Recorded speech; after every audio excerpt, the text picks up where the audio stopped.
जय हिंद मेरे दोस्तों, कैसे हैं आप सभी का स्वागत है हमारे इस YouTube चैनल पर। और आज हम आपके लिए एक वीडियो लेकर आए हैं जिसमें आपको बहुत कुछ जानने को मिलेगा। तो इस वीडियो को एंड तक देखें और चैनल को सब्सक्राइब करना ना भूलें। तो चलिए साथ में देखते हैं वीडियो। पाकिस्तानियों से पूछेंगे लव और हेट फॉर इंडिया। तो आइए जानते हैं कि कितने लोग पाकिस्तानी इंडिया से नफरत करते हैं और कितने लोग इंडिया से मोहब्बत करते हैं और उसके पीछे वजह क्या है। तो आइए जानते हैं पाकिस्तानी अवाम का क्या कहना है। अस्सलाम वालेकुम। जी वालेकुम सलाम। आपका नाम? उज़ैर रब्बानी। उज़ैर, लव और hate for India? I will go for love. Reason? क्योंकि इंडिया एक ऐसा कंट्री है जो फुल एंड फुल अपनी डेवलपिंग के ऊपर काम कर रहा है, जबकि इसके अगर हम अगेंस्ट पाकिस्तान को देखें तो पाकिस्तान के अंदर जो कि पॉलिटिकल क्राइसिस हैं और जो यूथ हमारी है पाकिस्तान के अंदर, उन लोगों को अपॉर्चुनिटीज़ नहीं मिल रही। इंडिया के अंदर अगर आप देखें तो इंडिया के अंदर जो यूथ है वो लोग उनको प्रमोट कर रहे हैं। इंडिया क्या कर रहा है? इंडिया अपनी पॉलिटिकल इश्यूज़ को सेकंड नंबर पर रख रहा है, अपनी यूथ को, अपनी डेवलपिंग अथॉरिटीज़ या अपनी डेवलपिंग प्लान्स को फर्स्ट प्रायोरिटी पर रख रहा है। तो क्यों ना हम ऐसे कंट्री को फॉलो करें, ऐसी कंट्री से लव करें जो हमसे कई गुना आगे बढ़ चुका है।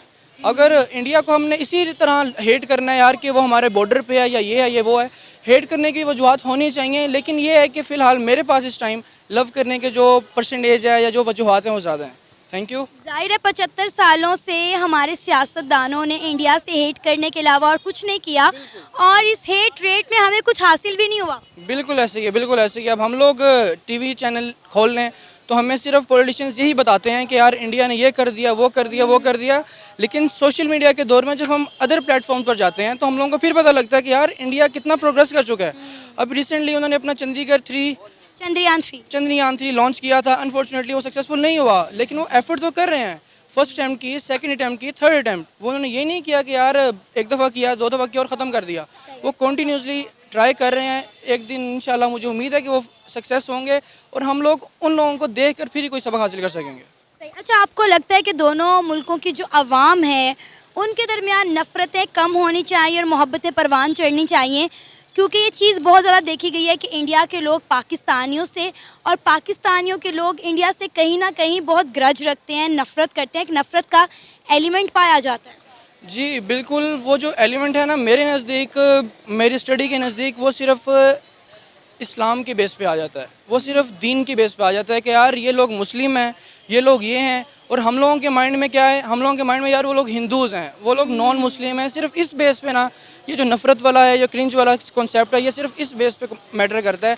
अदरवाइज़ मुझे नहीं लगता कि इस्लाम या दीन के अलावा कोई ऐसी बात है जिसकी बेस पे हमारे दिलों में या उनके दिलों में हमारे लिए नफ़रत है और हमारे दिलों में उनके लिए नफ़रत है। या ये भी चीज़ हो सकती है कि हम इंडिया को तरक्की करते हुए देख नहीं सकते, इसलिए हम इंडिया से खार खाते हैं, नफ़रत करते हैं, क्योंकि डेफिनेटली जो लोग आगे बढ़ रहे होते हैं उन्हीं की टांगें खींची जाती हैं, उन्हीं से नफ़रत की जाती है। नहीं, मेरे ख़्याल में ये ज़माना अब नहीं रहा, क्योंकि पाकिस्तान तो बहुत अब नीचे हो चुका है और इंडिया आपके सामने है। इंडिया के अलावा भी हमारे पास बहुत सारी एग्जांपल ऐसी हैं जो लोग बहुत डेवलप्ड हो चुके हैं। आप बांग्लादेश को देख लें, बांग्लादेश हम लोगों से आज़ाद हुआ और आज कहाँ पे खड़ा हुआ है। तो हम इस बेस पे कि यार वो आगे निकल रहा है, तो मेरे नज़दीक इस बेस पे तो नफ़रत बिल्कुल नहीं होनी चाहिए। बॉर्डर खुलने चाहिए, इंडिया के लोग यहाँ पर आने चाहिए, पाकिस्तान के लोग इंडिया जाने चाहिए। हाँ, प्रॉपर SOPs को फॉलो करते हुए तो मेरा ये पॉइंट ऑफ व्यू है कि बॉर्डर खुलने चाहिए, आना जाना होना चाहिए, टूरिज़्म को अपॉर्चुनिटीज़ मिलनी चाहिए इस तरह की कि हम लोग वहाँ पे जाएं, एक्सप्लोर करें और वो हमारा पाकिस्तान आके देखें। हमारा पाकिस्तान दुनिया के 6 कंट्रीज़ में अब एक ऐसी कंट्री शामिल हो चुकी है, अब मुझे उनका नाम याद नहीं है। एक इंग्लैंड नहीं, सॉरी, अमेरिका की एक टूरिस्ट थी, उन लोगों ने 6 ऐसी कंट्रीज़ के नाम बताएं जो टूरिस्ट के हिसाब से पॉपुलर हैं। तो उन 6 टॉप कंट्रीज़ में पाकिस्तान भी एक कंट्री है जो टूरिस्ट के हिसाब से बहुत अच्छी कंट्री है। जाहिर है लोगों को भी एक दूसरे को जानने का मौका मिलेगा, दिलों में जो नफ़रतें हैं वो कम होंगी। बिल्कुल बिल्कुल ऐसे ही है। वो लोग यहाँ पे आके देखेंगे कि पाकिस्तानी जो हैं वो किस कदर प्यार करने वाले हैं, पाकिस्तानी जो हैं वो किस तरह लोगों की कदर करने वाले हैं। तो मुझे ये उम्मीद है कि अगर इस तरह के इनके एग्रीमेंट साइन होते हैं कि इंडिया की जो पब्लिक है वो पाकिस्तान आती है, यहाँ पे आके लोगों का पॉइंट ऑफ व्यू देखती है, लोगों का माइंड सेट देखती है, तो मेरे नज़दीक हो सकता है कि शायद ही जो अभी बैरियर्स आ रहे हैं पॉलिटिकल इश्यूज़ की वजह से कुछ हद तक कम हो जाएंगे। सर, आपका नाम? राणा शहजाद। सर, लव और हेट फॉर इंडिया? नहीं, ये देखें, वो वहाँ भी मुसलमान बसते हैं और पाकिस्तान में भी मुसलमानों की तादाद ज़्यादा है। वहाँ के मुसलमान ये मानते हैं वो दुश्मन हमारा है, लेकिन एज ए मुसलमान हमें सबसे प्यार करना चाहिए। जब दूसरी बात आएगी दुश्मनी पे तो हेट करना चाहिए। तो हमें चाहिए भी सब लोगों से, हमें दीन ने यही सिखाया है कि सब दुनिया से, सारे लोगों से, सारे मुसलमानों से, गैर मुस्लिम से हुस्न अखलाक से पेश आएँ। और जहाँ चाहिए, जहाँ जहाद की बात आएगी तो फिर जारी बात है, नफरत करेंगे उनसे। सर, एक तरफ आप दुश्मन कह रहे हैं, एक तरफ आप कह रहे हैं मोहब्बत करनी चाहिए। दुश्मनी, वजह क्या है दुश्मनी की? दुश्मनी की वजह ये दीन हमारा है, मतलब दीन इजाज़त जहाँ देता है ना, वहाँ तो हमारी दुश्मनी बनती है। अच्छा। जहाँ दीन इजाज़त देता है, अभी जब दुश्मन पे बात आए तो फिर हेट ही करना चाहिए। तो जब इंसानियत की बात आए तो फिर प्यार करना चाहिए। सही। तो हमें यही चाहिए कि अपने हुस्न सलूक से इम्प्रेस करें उनको, क्योंकि हमारा दीन, हमारे नबी सल्लल्लाहु अलैहि वसल्लम ने यही हमें दरस दिया है कि अपने हुस्न अखलाक से ही लोगों को मुसलमान किया है। सर, नबी भी तो सल्लल्लाहु अलैहि वसल्लम दीन में आते हैं ना, फिर आप कैसे कह रहे हैं कि एक तरफ दीन कह रहा है कि नफ़रत करें, एक तरफ हमारे नबी सल्लल्लाहु अलैहि वसल्लम जो है वो मोहब्बत का पैगाम दे रहे हैं, हुस्न अखलाक का पैगाम दे रहे हैं। तो आपको नहीं लगता कि कहीं ये दोनों बातें मिसगाइड कर रहे हैं, मिसलीड कर रहे हैं? नहीं मैम, आप समझी नहीं, मैंने ये कहा है अगर दीन पे बात आए ठीक है। तो फिर हमें जिहाद के लिए तैयार होना चाहिए। अच्छा। जर्नली जो है ना, वो तो जारी बात है, इंसान से, जानवरों से, सबके साथ जो उसने सलूक करना चाहिए। इंडिया की बात आती है तो ये कहते हैं अभी वो भी इंसान है, हम उनसे भी मतलब इंसानियत के नाते प्यार करते हैं। लेकिन अगर दीन पे, मुल्क पे बात आएगी ना, तो फिर हम जो है ना वो हर तरीके से जिहाद के लिए भी खड़े हैं। अब अहले इस्लाम जो अब फ़ौज के लिए भी खड़ा है। तो मेरे कहने का मकसद यही है कि नबी सल्लल्लाहु अलैहि वसल्लम ने हमें यही दर्स दिया है कि जहाँ इंसानियत आएगी वहाँ प्यार करेंगे, अगर दीन पे बात आएगी तो जिहाद है। अच्छा, मुझे ये बताएं कि 75 सालों से हमें हमारी किताबों में, हमें हमारे मेन स्ट्रीम मीडिया पर, सोशल मीडिया पर एक ही बात बताई गई, इंडिया हमारा दुश्मन मुल्क है, इंडिया के साथ हमने ये वाली जंग लड़ी, हमने इंडिया के दांत खट्टे कर दिए, हमने वो वाली जंग लड़ी, हमने इंडिया के इतने सिपाही मार गिराए। मुझे बताएं कि 75 सालों में इंडिया से नफ़रत करके हमें क्या हासिल वसूल हुआ? नहीं, ये एक्चुअली नफ़रत जो है ना, वो देखें हमारे हुक्मरान हैं वो अक्सर उनसे मिलते जुलते हैं। अगर हमें नफ़रत हो, इंडिया से नफ़रत हो, तो हम उनसे लेना देना जो करते हैं, इंपोर्ट एक्सपोर्ट, वो बंद कर दें। वो तो बंद ही है सर। मुझे बताएं कौन सी इंपोर्ट एक्सपोर्ट हो रही है? जो चीज़ें आ रही हैं वो स्मगल हो रही हैं और आपके सियासतदान अपने मफाद की चीज़ें मंगवा रहे हैं, अपने मतलब की चीज़ें मंगवा रहे हैं। आवाम के लिए तो इंपोर्ट एक्सपोर्ट बंद है। बिल्कुल बंद है। अपने मफाद के लिए जिनको ज़्यादा जो उनको प्रॉफिट है वो स्मगलिंग कर रहे हैं। तो उन्हें, हमें चाहिए, मतलब ये जो खोलना चाहिए इंडिया को, इसलिए खोलना चाहिए कि पाकिस्तान में सब्ज़ी भी सस्ती हो जाती है, दूसरी चीज़ें भी सस्ती हो जाती हैं। मैं ये नहीं कहता कि इंडिया से दोस्ती का हाथ मिला ले, वो हमारा दुश्मन है, वो दुश्मन ही रहेगा। दुश्मन क्यों है, यही तो मैं जानना चाह रही हूँ कि 75 साल से हम ये कह रहे हैं वो हमारा दुश्मन मुल्क है, वो हमारा दुश्मन मुल्क है। तो पहली बात तो मुझे बता दें कि दुश्मनी की वजह क्या है। दूसरा, हमने इतने साल दुश्मनी निभा कर खट क्या लिया, क्या हासिल वसूल हुआ? वो तो दुनिया की 5वीं बड़ी इकॉनमी बन गया और आज हम कहाँ पे खड़े हैं? बिल्कुल आपकी बात बजाय है। दुश्मनी की वजह यही है, दीन ही है ना हमारा, मज़हब ही है ना हमारा। नबी सल्लल्लाहु अलैहि वसल्लम, वो आप देखें, कोई बुतों को पूज रहा है, कोई कुत्ते को पूज रहा है, कोई पहाड़ को पूज रहा है, कोई सांपों को पूज रहा है। हमारा दीन ये कहता है कि अगर मतलब हमारे लिए वो उसने सलूक से हम उनको मुसलमान कर सकें तो वेलकम। अगर वो नहीं अपनी मर्ज़ी से होते तो कोई बात नहीं है। एक दिन इंशाल्लाह ऐसा वक्त आना है दुनिया में जहाँ दुनिया का पूरा इस्लाम जो है ना वो पूरी दुनिया में छाना है। नबी सल्लल्लाहु अलैहि वसल्लम का कलमा हर बंदा पढ़ेगा इंशाल्लाह, वो वक्त आना है। ये कुरान और हदीस से साबित है। और ये खटा किया क्या है हमने कुछ भी नहीं खटा, क्योंकि जो उतले लेवल के आदमी हैं ना, मतलब सियासतदान हो गए या दूसरे लोग हो गए, उन्होंने अपने मफाद के लिए हमें जो है ना वो भड़काते हैं।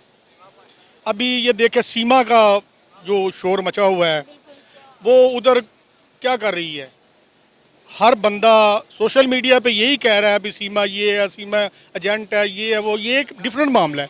लेकिन यहाँ जो फातिमा आई है, अंजू, एक्चुअली अभी तो नाम इस्लामी तो फातिमा ना उसका, अभी उसको लाखों करोड़ों रुपए के जो है ना वो गिफ्ट दिए जा रहे हैं। तो अभी ये देखें भी मुसलमानों में और हिंदुओं में, मतलब गैर मुस्लिम में और मुसलमान में फ़र्क ये है। सर खैर मुझे तो लगता है ये जो अंजू और फातिमा वाली कहानी है ना, वो पाकिस्तान ने इंडिया को सीमा का जवाब देने के लिए बनाई है, वरना ऐसा नहीं होता। ठीक है कि एक लड़की बॉर्डर क्रॉस करके आ गई और हमारी एजेंसीज उसको पकड़ने के बजाय 10 मरले का प्लॉट गिफ्ट कर रहे हैं, गाड़ी गिफ्ट कर रहे हैं, ऐसे नहीं होता। तो मेरा, अगर आप मेरी पर्सनली आप बात माने ना, मेरी सुने, तो मुझे ये लगता है कि जो सीमा का जवाब देने के लिए पाकिस्तानियों ने खुद साख्ता अंजू बना ली, जिसको इस्लाम कबूल करके फातिमा का नाम दे दिया गया। नहीं मैम, एक्चुअली ये है, सीमा जो है ना वो अनलीगल गई है तरीके से, आपको पता है। वो फातिमा जो है लीगल तरीके से पाकिस्तान आई है। वो उससे लव करती थी, ठीक है। मुझे नहीं ये पता भी सीमा उससे लव करती थी या नहीं करती थी, लेकिन वो सीमा पे तो करोड़ों लानते हैं ना आप, क्योंकि जो मुसलमान गैर मुस्लिम होता है ना वो मुर्ताद हो जाता है, वो वाजिबुल कत्ल होता है। हमारा दीन हमें ये इजाज़त नहीं देता। जैसे कादियानी है, हम कादियानी से सलाम लेना क्या दूर की बात है, हम मतलब उनकी चीज़ शॉप से चीज़ें लेना भी हमारे लिए हराम है, उनको देना भी हराम है, उनके लिए पानी देना भी हराम है। तो इसलिए सीमा तो वैसे ही वाजिबुल कत्ल है ना, दीन के हवाले से, नबी सल्लल्लाहु अलैहि वसल्लम के फरामीन के हवाले से वो वाजिबुल कत्ल है। और ये फातिमा जो आई है, वो उस बंदे ने, जो मुझे उसका नाम नहीं आता, नसरुल्लाह ने, इंशाल्लाह काम तो अल्लाह के हैं, कोई दावा तो नहीं कर सकता। मेरे ख्याल में अब्दुल्ला ने इंशाल्लाह जो है ना वो जन्नत कमा ली है, नसरुल्लाह ने। अच्छा खैर, हम इंडिया और पाकिस्तान पर वापस आते हैं। सीमा और अंजू को छोड़ें, ये एक अलग मुद्दा है।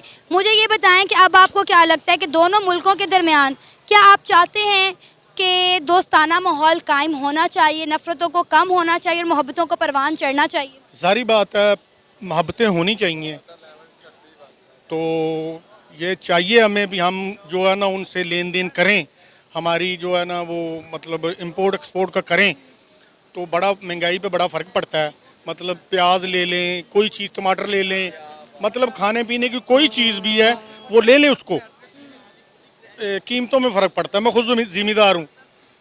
देखें थोड़े दिन पहले प्याज का क्या रेट था, मतलब अगर हम इंडिया से लेन देन करेंगे तो फ़र्क पड़ता है, हमारा ही फ़ायदा है जी, फ़ायदा है। तो इंडिया में, पाकिस्तान में इतने मुसलमान नहीं हैं जितने इंडिया में हैं। हमें मतलब वो भी हमारे भाई हैं, तो हमें मोहब्बत का पैगाम देना चाहिए इंडिया को भी और पाकिस्तान को भी। आपका नाम? जी अली गोल्डन नाम है मेरा। अली, लव और हेट फॉर इंडिया? लव, क्योंकि हम अगली नस्ल्स को ये पैगाम देना चाहते हैं कि हमने उनके साथ लव करके और उनकी तरह सीख के, वो कुछ अगर हमसे सीख रहे तो हमें भी उनसे सीखना चाहिए कि हम आगे कैसे दुनिया में मुआशी तरक्की कैसे कर सकते हैं। हम अपने वेपन्स में, हम अपने पॉलिटिक्स में, हम अपने मुल्क के लिए बेहतर क्या कर सकते हैं। अगर कोई अच्छा करे तो उसे सीखें आप। वो चाहे मोदी साहब हैं, वो चाहे दुनिया का कोई भी प्राइम मिनिस्टर है, कोई भी बंदा, उससे सीखें आप।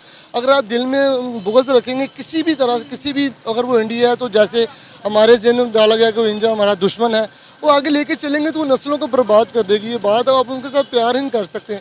इस वजह से प्यार करें, उनसे सीखें। सीखने की वजह से मैं प्यार करना चाहता हूँ, और कोई इशू नहीं है इसमें। अगर आप सीखने की नीयत से चलेंगे तो आप बहुत कुछ सीख सकते हैं, आप अपना मुल्क भी बेहतर कर सकते हैं। सर हमारी नस्लें तो बर्बाद हो चुकी हैं क्योंकि हम अपने बच्चों को किताबों में एक ही चीज़ पढ़ा रहे हैं, एक ही चीज़ रटा रहे हैं कि इंडिया हमारा दुश्मन मुल्क है। तो अब आप देख लें कि ऑलरेडी हमने नफ़रत का बीज अपनी नस्लों में बो दिया हुआ है। लेकिन इस बीज को ख़त्म भी तो किया जा सकता है ना। मेरा जो पैगाम है वो लव का है, क्योंकि हम अगर लव नहीं करेंगे तो जो हम तक जो नस्ल चली है, इसका जो ज़हन हमने लेके चले हैं यहाँ तक, इसको क्लोज़ कर देना चाहिए। और हाँ, लेकिन बिल्कुल ख़त्म नहीं करना चाहिए। हमारी फ़ौज को, हमारी आर्मी को सरहदों पे रहना चाहिए, बिल्कुल आंखें बंद करनी नहीं चाहिए। लेकिन फिर भी मैं बार बार वही लफ्ज़ कह रहा हूँ कि हमें पीस की तरफ जाना चाहिए। सर हमारी किताबों में, हमारे निसाब में, हमारी मतलब आप कह लें कि इवन के ड्रामाज में, हमारे सोशल मीडिया में, इवन तक कि हमारी मूवीज़ में और मेन स्ट्रीम मीडिया में भी यही बताया जाता है कि इंडिया हमारा दुश्मन मुल्क है। और कहीं ना कहीं पाकिस्तान की बहुत बड़ी तादाद में अवाम इंडिया से नफ़रत करती है और उन्हें आज तक ये रीज़न भी नहीं पता कि वो इंडिया से नफ़रत क्यों करते हैं। बस ये बताया गया है कि इंडिया हमारा दुश्मन मुल्क है और हमने उससे नफ़रत करनी है। हकीकत क्या है किसी को भी नहीं पता। रीज़न इस वजह से बिल्ड नहीं कर पा रहे क्योंकि हमारे, आपने बिल्कुल सही कहा है, बुक्स में इतना हमें इस चीज़ की तरफ बताया जाता है, मीडिया पे। अब ये जैसे 14 इंडिपेंडेंस डे आ रहा है, उस पर भी हम बहुत ज़्यादा करेंगे। हालांकि कुछ ना कुछ, कहीं ना कहीं गलतियाँ उधर से भी हुई हैं, इधर से भी हुई होंगी, लेकिन दोनों तरफ से अगर इस चीज़ की जंग को लेकर चले हैं तो हुई है जंग, वरना एक हाथ से तो ताली नहीं बजती। मैं अपनी हुकूमत का, अपनी फ़ौज का कसूर नहीं निकालता, कसूर उधर से हुआ होगा, लेकिन अब इस चीज़ को ख़त्म कर दें। अब तो एटमिक जंग है, अब बटन का सिस्टम है, अब क्या करेंगे जंग करके? अब अपनी सरहदों पे वो अपना काम कर रहे हैं, आप अपना करें। सर अब तो मौशियत की जंग है कि कौन सा मुल्क कितना डेवलप है। कितना डेवलप, अब तरक्की की जंग करें ना उनके साथ। अब उनकी तरफ, अब उन रशिया के साथ उनके मुआहदे हो रहे हैं, अमेरिका के साथ। वो इतनी बड़ी मार्केट है, इंडिया के अमेरिका जैसा उसका है कि उसको खुद बुलाते हैं हमारे पास आके डील करे। वेपन्स की इतनी बड़ी डील हुई है रशिया में, शायद आपको नहीं पता। मैं बहुत ज़्यादा इस चीज़ को लेके परेशान होता हूँ कि यार देखिए वो कश्मीर में इतना असला लेके आ रहे हैं, उधर कश्मीर भी इशूज़ पे बात करें ना, जो राइट बनता है। अब आप अपने मुल्क को छोड़ दें, ये अल्लाह का शुक्र हम सेफ बैठे हैं, लेकिन ये हमारे जो नस्लों को इस चीज़ का पैगाम मत देंगे इतना दुश्मनी, लेकिन ज़रूर रखें कि आंखें खोल के रखें। दुश्मन बिल्ड करना तो ये बच्चों में हर टाइम इस चीज़ को जाना, ये कोई अच्छी बात नहीं होगी। आपने यही कहा कि हमें इंडिया से सीखना चाहिए। मैं कई बार अपने इंटरव्यूज़ में लोगों को यही कहती हूँ कि अगर आपने इंडिया से दुश्मनी करनी है तो अपने दुश्मन से कुछ सीखें भी ना, कि वो किस तरह दुनिया की 5वीं बड़ी इकॉनमी बन गया, कितनी तेज़ी से हर सेक्टर में ग्रो कर रहा है और हम किसी भी एक सेक्टर में उसका मुकाबला ही नहीं कर पा रहे। बिल्कुल सही कह रही हैं आप। अब रिसेंटली आपने देखा वहाँ पे उन्होंने रशिया के साथ जो मुआहदा किया है वो अरबों डॉलर्स का है। अब आप मोदी साहब की पॉलिटिक्स को आप देखें, वो कहाँ से कहाँ पे चले गए हैं। हमारे इधर रजीम चेंज कर रहे हैं, एक दूसरे की टांगे खींच रहे हैं। ये बहुत बड़ा फैक्ट है आपके मुल्क का पीछे रहना। उनका गांधी साहब ने कहा था, या उनके कौन से पॉलिटिक्स में कहते हैं, इतने तो मैं कमीज़ें नहीं बदलता जितने आप वज़ीर आज़म बदल देते हैं। किसी भी पॉलिटिक्स ने, किसी भी प्राइम मिनिस्टर ने आज तक आपने अपना इधर किसी के 5 साल मुकम्मल करने नहीं दिए हैं। आप खुद अंदाज़ा कर लें कि 75 ईयर्स में कितनी की पॉलिटिक्स हमें दिमाग में जा रही है, कितनी आगे जा रही है। जो एक दूसरे को नूरा कुश्ती जो इनकी चल रही है, ये कहाँ तक जाएगी? उनका नुकसान नहीं है, हमारा नुकसान है, हमारी नस्लों का नुकसान है, मेरे पाकिस्तान का नुकसान है। वही तो मैं कह रही हूँ कि 75 सालों में हमें इस दुश्मनी का क्या हासिल वसूल हुआ, वो कहाँ से कहाँ निकल गई और आज हम कहाँ पे खड़े हैं। हमें इंटरनेशनली भिखारी कहा जाता है। बिल्कुल सही कह रही हैं। अब आप देख लें, मालदीव से, बांग्लादेश से और श्रीलंका से हमारी इकोनॉमी नीचे है, और अब आप इस चीज़ पे फोकस ही नहीं है लोगों का। हमारी आवाम से पूछ के देख लें, एक 50,000 रुपये कमाने वाले का आप ज़रा मुझे बजट तो बना के दिखाएं, नहीं बना सकती हैं आप। लेकिन जहाँ पे ये कमाने वालों की जो तादाद है वो तकरीबन 40-35 के राउंड अबाउट है। हर बंदा ही कर्जे के नीचे जा रहा है, मुल्क की मीशत बहुत डाउन है। इनको सीखना चाहिए कि वहाँ की आपको स्टडी लेवल पता है पाकिस्तान और इंडिया का। अब किसी भी बंदे के साथ वहाँ पे बात करके देख लें, वो हाई क्वालिफाइड बात करता है और इंग्लिश में बात करता है, क्योंकि वहाँ पे इतना ईजी कर, हमारा निसाब वही 50 साल से चल रहा है, वही नाकिस निसाब है। और जो अमीरों के बच्चे हैं वो लहदा पढ़ रहे हैं, गरीबों के बच्चे लहदा पढ़ रहे हैं। इस चीज़ को भी हमें देखना चाहिए। पिछले हुकूमत ने बड़ा अच्छा इकदाम किया था निसाब को यकजा करने का, थोड़ा चेंज करने का। मुझे नहीं पता उन्होंने क्यों इसके ऊपर इतना काम नहीं किया। और आप सरकार की सीरत के ऊपर अमल करते हो। वहाँ पे आपने इंडिया की बात की है, तकरीबन 40 करोड़ मुसलमान हैं वहाँ पे, क्योंकि जितने यहाँ पे उससे डबल है वहाँ पे। और हमें वो हमारा हमसाया मुल्क, हमारा ब्रदर मुल्क है, हमें उनके साथ तकरीबन लव का ही पैगाम देना चाहिए, क्योंकि हम ऐसे करेंगे तो हमारी नस्लों में ये चीज़ आके मुआशी तरक्की की तरफ जाना चाहिए, बजाय कि जंग की तरफ हर तरफ दिमाग रखने से बेहतर है कि आप अपने मुल्क को ठीक करने पर तवज्जो करें। आपकी मेहरबानी है। मैं पाक फ़ौज को भी और अपने पॉलिटिशियंस जितने भी, इनको पैगाम दूंगा कि प्लीज़ इस जंग को छोड़ दें, अपनी नस्लों को ठीक करने की कोशिश करें। आपकी मेहरबानी है। हम आपके साथ हैं और रहेंगे। इंडिया को करने दी जो कर रहे हैं, अपनी सरहद तो हमारी फ़ौज करी है, हम फ़ौज के साथ है, फ़ौज हमारी है, हमें बहुत फ़ख्र है उनके ऊपर। लेकिन इंडिया को दुश्मन समझे, लेकिन इतना हैवीली ना ले, इनको इतना दिमागों के ऊपर ना ले। वो अपनी हमें इधर लगा के, कारगिल पे लगा के, इधर लगा के, वो तरक्की करता जा रहा है। बहुत ज़्यादा आप चला गया। आप कभी उनको स्टडी करके देखें, कभी उनको, आप तो करते हैं, मैं बाकी आवाम से कहूँगा ज़रा इंडिया के ऊपर ज़रा निकाल के देखें उनको, आपको बहुत ज़्यादा इस चीज़ की तरफ उनकी तरक्की नज़र आएगी। आप उनसे मोटिवेट हों, उनसे सीखें कुछ कि वो कैसे तरक्की कर रहे हैं। हमें भी चाहिए कि हम भी वैसे तरक्की करें। इस टाइम हमारे मुल्क का कोई हाल नहीं है, कोई समझ नहीं आ रही है। मैं एक आम सा बंदा ये बात कर रहा हूँ, जो ऊपर लोग बैठे हैं उनको सोचना चाहिए कि यार अगर इंडिया जा रहा है तो दुश्मनी में कुछ भी नहीं है। मोहब्बत रखें, प्यार रखें, आगे चलो। ये था हमारा आज का प्रोग्राम। आपने जानी पाकिस्तानी अवाम की राय। उम्मीद है आपको आज का हमारा ये प्रोग्राम पसंद आया होगा। आप भी अपनी राय का इजहार कर सकते हैं नीचे दिए गए कमेंट सेक्शन में। इसी के साथ हमें इजाज़त दें, पर जाने से पहले हमारे चैनल को सब्सक्राइब करें, वीडियो को लाइक करें और शेयर करें। अल्लाह। तो दोस्तों, आशा करता हूँ कि ये वीडियो आपको अच्छा लगा होगा। अगर अच्छा लगा हो तो वीडियो को प्लीज़ लाइक कीजिए, और अगर चैनल पर नए हैं तो चैनल को प्लीज़ सब्सक्राइब कीजिए।